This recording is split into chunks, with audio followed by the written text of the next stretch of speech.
Les djihadistes frappent sur le territoire béninois au nord-ouest comme au nord-est depuis quelques mois et causent plusieurs morts. Vu la gravité des actes posés par ces terroristes, le gouvernement béninois a sa politique de défense au territoire et de la sécurité des populations. Les précisions dans ce journal.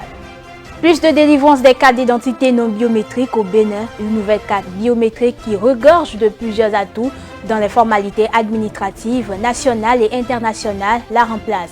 Vous aurez plus de détails sur ses avantages. L'ancien président du Burkina Faso, Blaise Compaoré, a atterri dans son pays jeudi, un jour plus tôt qu'annoncé après près de 8 ans d'exil en Côte d'Ivoire, après avoir été chassé du pouvoir par des soulèvements populaires en octobre 2014. C'est toujours un plaisir d'être des vôtres. Bienvenue à vous. Parmi les décisions prises en Conseil des ministres du mercredi 6 juillet 2022 figure la cessation de l'établissement de cartes nationales d'identité non biométrique. Une nouvelle carte qui regorge plusieurs atouts dans les formalités administratives nationales et internationales. Vous aurez plus de détails avec un acteur du secteur du numérique et de la digitalisation. Il nous expose les bienfaits de la carte d'identité biométrique dans cet élément de Romaric Dossa et Pierre Akapo. Le gouvernement béninois met définitivement un terme à l'établissement des cartes d'identité non biométriques sur toute l'étendue du territoire national. L'annonce a été faite ce mercredi 6 juillet 2022 à l'issue de la séance hebdomadaire du Conseil des ministres. À entendre le porte-parole du gouvernement, l'ancienne carte d'identité nationale n'est plus conforme aux standards internationaux. Une décision que partagent des acteurs de e-service. La carte nationale d'identité biométrique, c'est un toucher le coiffeur. Que tu sois béninois ou béninoise, tôt ou tard, tu passeras par là. Parce que c'est une migration de nos actes d'état civil qui sont obsolètes aujourd'hui. Voyez-vous, aujourd'hui, on passe dans le numérique. Je pense qu'on devait tous encourager le président de la République, nous féliciter de ce que nous sommes en train de nous mettre à jour par rapport aux normes internationales. En s'appuyant sur quelques parties essentielles de la carte d'identité biométrique désormais recommandée par l'État béninois, cet acteur de e-service nous rassure de la sécurité des données et les avantages sont énormes. Il y avait déjà nos passeports qui sont dotés de puces, mais aujourd'hui, notre carte nationale d'identité biométrique produite par l'ANIC a à l'intérieur une puce. Deuxième chose qui est intéressante sur la carte nationale d'identité biométrique, il y a aussi bien sur la carte CIP, le numéro NPI, c'est le numéro personnel d'identification. Et ce numéro personnel d'identification vous suit toute votre vie. À l'époque, très peu de Béninois savent ce qu'on appelle IFU, le numéro personnel d'identification. Mais aujourd'hui, dès que vous êtes détenteur de votre carte nationale d'identité biométrique, le numéro NPI vous permet d'aller réclamer votre numéro IFU. Avec l'IFU aujourd'hui, tu veux acheter une parcelle, tu ouvres des comptes en banque, toutes les activités que tu dois faire au Bénin, et ça demande des documents administratifs, eh bien, tu as l'obligation d'avoir ton IFU sur toi. Il y a également un code QR qui vous référencie également sur, ça donne toutes les informations sur vous. C'est une carte que tu pourras voyager avec dans la CEDEAO. Vous voyez, ça te permet d'économiser des pages du passeport. Il faut également noter que les conditions d'accès à la carte d'identité nationale biométrique sont très abordables. Il suffit simplement d'aller vous enregistrer au niveau de l'ANIP. Vous y allez avec une de vos pièces d'état civil, soit la carte d'identité nationale, l'ancienne, soit votre acte de naissance, l'acte témoin qu'on appelle conventionnellement, soit votre carte LEPI, soit votre passeport. Dès que vous allez, que vous vous enregistrez, eh bien, en ce moment-là, l'ANIP considère que vous êtes dans la base de données numérique. Et à partir de ce moment-là, vous avez la possibilité et le droit de demander à avoir votre nouveau acte de naissance sécurisé.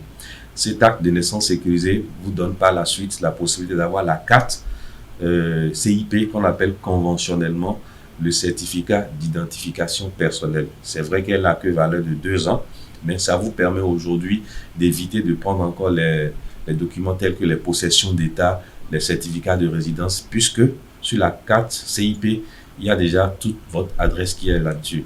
Et au-delà maintenant de la carte CIP, vous pouvez demander votre carte nationale d'identité biométrique. Selon le compte-rendu du Conseil des ministres de ce mercredi 6 juillet 2022, l'Agence nationale d'identification des personnes ANIP a pris des dispositions appropriées pour assurer avec efficacité et diligence le service d'identité nationale et le délai de traitement des demandes est réduit à 1 semaine. Audience au Conseil économique et social, le président Tagbé Briand a reçu plusieurs délégations, dont les membres de la plateforme des associations des personnes du troisième âge. L'adoption de la loi pour la protection des personnes âgées au Bénin était au cœur des discussions. Dans notre pays, il n'y a aucune loi qui encadre la vie des personnes âgées. Nous avons jugé mettre un avant-projet de loi sur le tapis. Cet avant-projet est au niveau du ministre de la Justice et il était de notre devoir de voir le président du Conseil économique et social pour lui rendre compte afin qu'il nous aide à ce que cet avant-projet puisse devenir une loi dans notre pays. Dans les hôpitaux de notre pays, les personnes âgées ne savent souvent pas à qui s'adresser quand ils arrivent dans un hôpital. Nous lui avons dit notre vœu le plus cher. Le président de la République, pour nous, il est une personne âgée. Nous le considérons comme un pilier, c'est-à-dire un membre honoraire de la plateforme des personnes du troisième âge. Je l'annonçais en titre, depuis quelques mois, les djihadistes frappent sur le territoire béninois au nord-ouest comme au nord-est. De nombreux morts sont à déplorer. Depuis la première attaque en décembre 2021, le Bénin a connu la prise d'assaut des commissariats de Monsé et de Dassari avec d'autres localités toujours dans le nord. Vu la gravité des actes posés par les terroristes, le gouvernement béninois a sa politique de défense du territoire et de la sécurité des populations. La première attaque djihadiste sur le sol béninois a eu lieu ici, à Porga, dans la zone du parc national de la Pandjari. C'était en décembre 2021. 2 militaires et un assaillant y ont perdu la vie. Ensuite, la prise d'assaut des commissariats de Monsey et de Dassari, avec d'autres localités toujours dans le nord, a provoqué des pertes en vies humaines, tant dans le rang des forces de défense et de sécurité que des civils. Vu la gravité des actes posés par les terroristes, le gouvernement béninois a changé sa politique de défense du territoire et de la sécurité des populations. L'armée béninoise est suffisamment outillée pour parer à tous les fléaux qui peuvent venir perturber la quiétude des Béninois. Je dirais à la population béninoise qu'elle n'a pas de crainte à se faire. Nous allons faire de telle sorte que chaque fois que quelqu'un essaiera de s'attaquer au Bénin, qu'il le ressente au fond de sa moelle épinière. Robin Akombessi est président d'une association de consommateurs au Bénin. Ce défenseur des droits du citoyen dénonce le climat de peur qui s'installe dans le quotidien de la population alors que dans le même temps, les attaques semblent devenir récurrentes. Pour lui, c'est la liberté du Béninois qui se trouve menacée. Cela empêche le consommateur d'avoir d'abord la sécurité psychique parce que nous sommes dans la peur constante. On ne sait pas quand on va frapper. On ne sait pas où on va frapper. On ne sait plus là où vous êtes en sécurité lorsque vous vous déplacez. Vous avez besoin de vous rendre dans des régions et vous n'osez pas. Vous avez besoin de faire du tourisme, d'aller dans certains parcs, sur certains sites touristiques, vous n'osez pas. Ça veut dire que nous ne sommes plus libres. Suite aux premières attaques terroristes, une base militaire a été installée dans le nord du pays pour renforcer la sécurité des biens et des personnes. De plus, le gouvernement du Bénin a mis en garde il y a quelques semaines contre les tentatives de groupes armés terroristes de recruter de nouveaux membres au sein de la population. L'ADI Sainte-Cécile-et-Vaussa des quartiers en bordure du lac Nokoué dans le 6e arrondissement de Cotonou s'apprête à vivre les prochaines grandes pluies. Une période souvent difficile que connaissent les habitants de ces zones durant les mois d'août, moment de l'année où le lac Nokoué est souvent ont cru. En attendant, dans quel état se trouvent ces localités de la ville? Suivez le reportage de Kenneth Eganwi et Mathieu Sossou. Après les premières averses orageuses de la grande saison pluvieuse de l'année, Ladji, Sainte-Cécile et Vossa s'inquiètent déjà pour les prochaines semaines. Moment de l'année où ces quartiers en bordure du lac Nokoué sont souvent inondés. Si ça plaît, Saboutou, tous les quartiers, et nous sommes dans l'eau. Nos femmes, nos enfants, ils sont tous rentrés dans l'eau. Je ne sais pas comment il faut faire. Il y a les enfants là. Et elles sont toujours dans l'eau, mais nos femmes... Ça reste un peu de temps pour que ça soit inondé. Donc, les pluies qui sont passées nous ont empêché un peu. Et d'autres qui sont dans des bas-fonds ont trouvé un peu de difficulté avant de sortir de leur maison. Dans 3 ou 1 mois maintenant, ça serait inondé. Nos lits sont en bas là, on les soulève. Si quelque chose sont en bas, on les met en haut pour que ça ne nous empêche pas. C'est au bord du lac et on peut dire que tout l'eau qui quitte Cotonou doit passer toujours par ici pour entrer dans le lac et les lagunes de Cotonou. Et ce n'est pas seulement ici qui est inondé par moment, mais il y a aussi un peu partout. Venez ici, vous avez souffert, parce qu'il y a surtout de rond-point Sainte-Cécile pour ici, c'est de l'eau partout. Des inondations qui, selon les habitants de ces localités, ne sont pas sans difficulté. C'est les moustiques qui commencent par déranger un peu. Et à part les moustiques, quand il pleut, il n'y a pas de voie pour le passage. C'est un peu de l'eau partout, donc on est obligé de passer dedans pour les affaires. Et quand il pleut ici, il n'y a plus d'activité.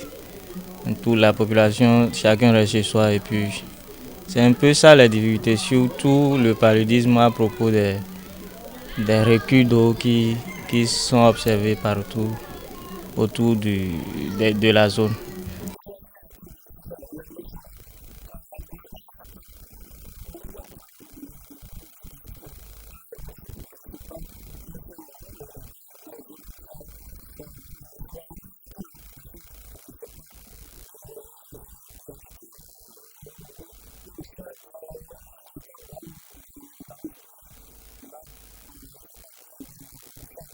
Difficulté sur les voies. Donc, s'il pleut là, on n'arrive pas à circuler normal dans la voie. Donc, nous sommes obligés de prendre par l'eau.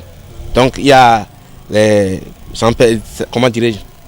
On ne laisse pas les enfants passer dans l'eau. Donc, on les soumet pour qu'on les met en haut. Toutefois, Ladji, Sainte-Cécile et Vossa devront être moins inondés cette année. Les travaux du programme d'assainissement pluvial en cours dans la ville permettront de limiter les dégâts. L'un des prochains chantiers de ce programme, faut-il le rappeler, c'est la construction d'un collecteur du carrefour Sainte-Cécile jusqu'à Ladji pour drainer directement les eaux de pluie dans le lac Nokoué. Hors du cadre national à présent, la prison de Kuje, située à Abuja, la capitale du Nigeria, prise d'assaut par des hommes armés, a facilité l'évasion de centaines de détenus. Au total, 879 détenus se sont enfuis, 443 sont toujours en fuite et plusieurs autres ont été récapturés. 4 détenus sont morts et 16 autres ont été blessés. Un garde pénitentiaire et 3 policiers sont morts dans l'assaut. Ces derniers temps, plusieurs spécialistes du djihadisme ont minimisé les capacités de nuisance de l'ISWAP. Après l'évasion survenue mercredi à la prison de Kuje à Abuja au Nigeria, le secrétaire permanent au ministère de l'Intérieur assure que des dizaines de détenus ont été recapturés. Cependant, sur les 879 détenus, plus de 400 seraient encore en fuite. Cette femme rappelle les faits. Vers 9h25, 9h30, hier, nous avons commencé à entendre des bruits de coups de feu. Au début, nous avons pensé que c'était des vigiles, mais ensuite, ça a persisté. Les coups de feu se multipliaient. Dès lors, nous avons su que ce n'étaient pas les vigiles. L'État islamique a revendiqué l'attaque de la prison qui a permis de libérer environ près d'une soixantaine de djihadistes. Pour le ministre Mohamed Bello, cet incident va permettre de renforcer les capacités des forces de l'ordre.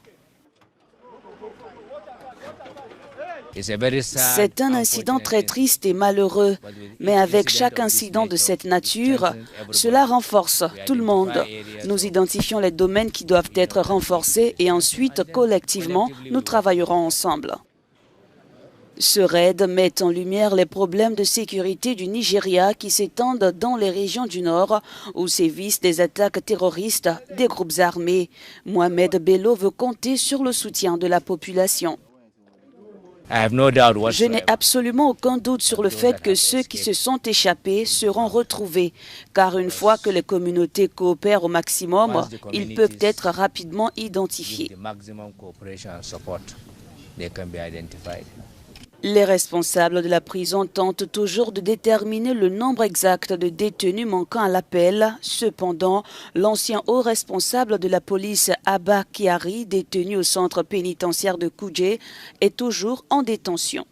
Également annoncé en titre, l'ancien président du Burkina Faso, Blaise Compaoré, est retourné hier dans son pays pour la première fois depuis qu'il en avait été chassé en 2014 par une insurrection populaire. Son avion a atterri vers 14h heure locale sur une base aérienne militaire près de l'aéroport international de Ouagadougou où des dizaines de partisans de l'ancien président se sont rassemblés pour l'accueillir.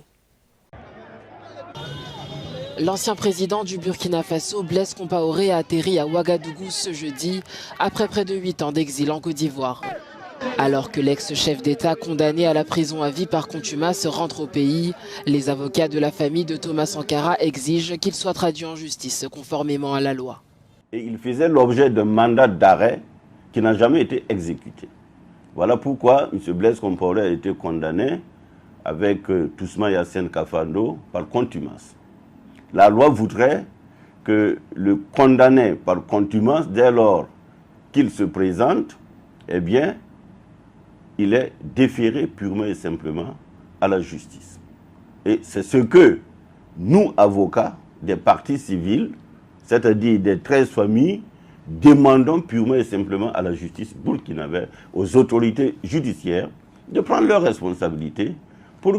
Lors du procès historique de l'assassinat de Thomas Sankara qui s'est déroulé entre octobre 2021 et avril 2022, Blaise Compaoré avait été condamné à la prison à perpétuité pour complicité dans le meurtre de son prédécesseur. Ce serait une forfaiture. Si Blaise Compaoré vient au Burkina Faso et il repart allègrement, ça veut dire que dans notre pays, il n'y a plus ni la justice ni la loi.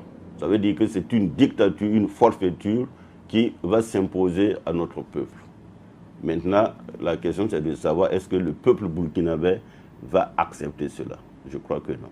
La présidence du Burkina Faso a déclaré dans un communiqué que Blaise Compaoré participera à une réunion ce vendredi avec le président actuel, le lieutenant-colonel Paul-Henri Damiba, afin de discuter de questions pertinentes sur la situation de la nation.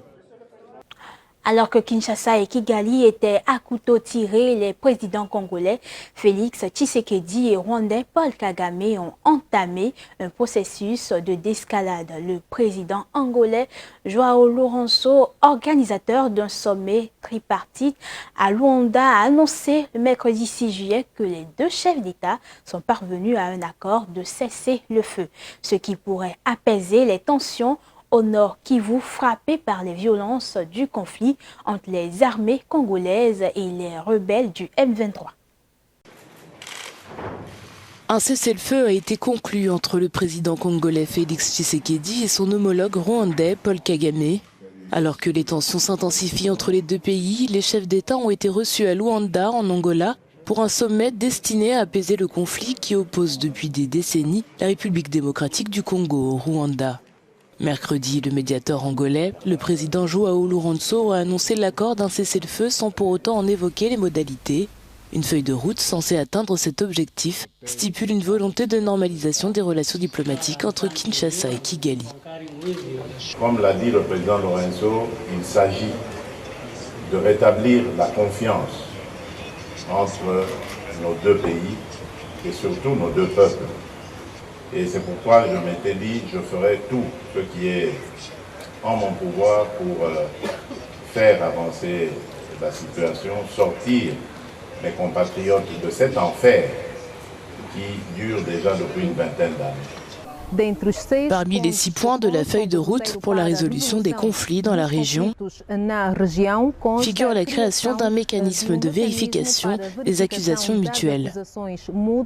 Le mécanisme sera dirigé par un général angolais.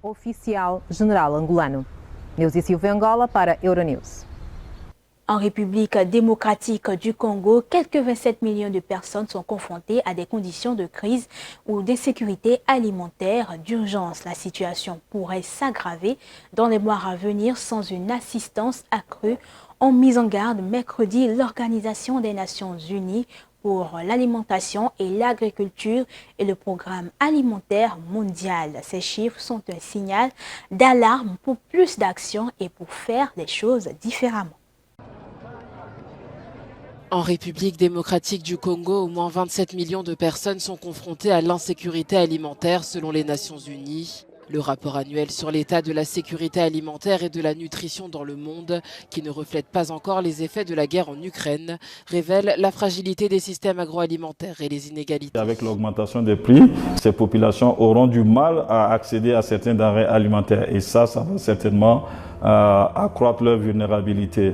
Et je pense que ça, c'est un des gros impacts déjà de la crise en Ukraine qu'on constate ici au niveau de l'action humanitaire. Dans l'Est, les récents combats ont déplacé des milliers de personnes qui vivent désormais dans des conditions précaires. Pour le chef adjoint de l'OCHA, le bureau de la coordination de l'ONU en RDC, les acteurs humanitaires et du développement doivent travailler ensemble pour garantir l'approvisionnement en nourriture des déplacés. Je pense qu'il faut travailler, les acteurs humanitaires, mais aussi avec les acteurs de développement. Il faudrait, avec aussi tous les programmes de développement que le gouvernement met en place, et travailler dans une approche holistique pour pouvoir effectivement adresser les causes de cette insécurité alimentaire et permettre à ces populations de pouvoir avoir accès à la nourriture dans les zones dans lesquelles elles sont. Selon la FAO, l'Organisation des Nations Unies pour l'alimentation, le monde s'éloigne de son objectif d'éliminer la faim, l'insécurité alimentaire et la malnutrition sous toutes ses formes d'ici 2030. Le rapport souligne également la nécessité de se concentrer sur la promotion de régimes alimentaires sains. Et on parle à présent des informations en Europe. Le Parlement européen demande que le droit à l'avortement soit inscrit dans la Charte des droits fondamentaux de l'Union européenne. 324 eurodéputés ont appuyé cette demande alors qu'aux États-Unis, ce droit n'est plus garanti au niveau fédéral. Le Parlement européen condamne la régression des droits des femmes, de la santé et des droits sexuels aux États-Unis. La Cour suprême américaine a annulé le mois dernier le droit à l'avortement. C'est donc aux États américains de légiférer sur cette question. Les plus conservateurs imposent déjà une interdiction de l'interruption volontaire de grossesse ou sont en passe de le faire. J'étais totalement sous le choc lorsque j'ai entendu ce projet qui voulait tout simplement faire reculer les droits fondamentaux. En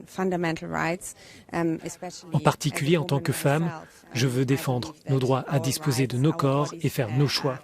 Je pense que nous devons faire tout ce qui est possible pour lutter et résister contre ce type d'attaque. La résolution, adoptée par 324 voix contre 155, demande d'inscrire l'accès à l'avortement dans la Charte européenne des droits fondamentaux. Les eurodéputés estiment qu'il existe des signaux inquiétants en provenance des États membres de l'Union. Il y a des pays en Europe qui ne garantissent pas les droits des femmes à la santé et à la reproduction, la Pologne, et nous ne savons pas si d'autres pays vont suivre. Quoi qu'il en soit, il est important de garantir que nous pouvons inclure la santé sexuelle et reproductive dans la Charte des droits fondamentaux de l'Union européenne pour garantir que nous parlons des droits de l'homme.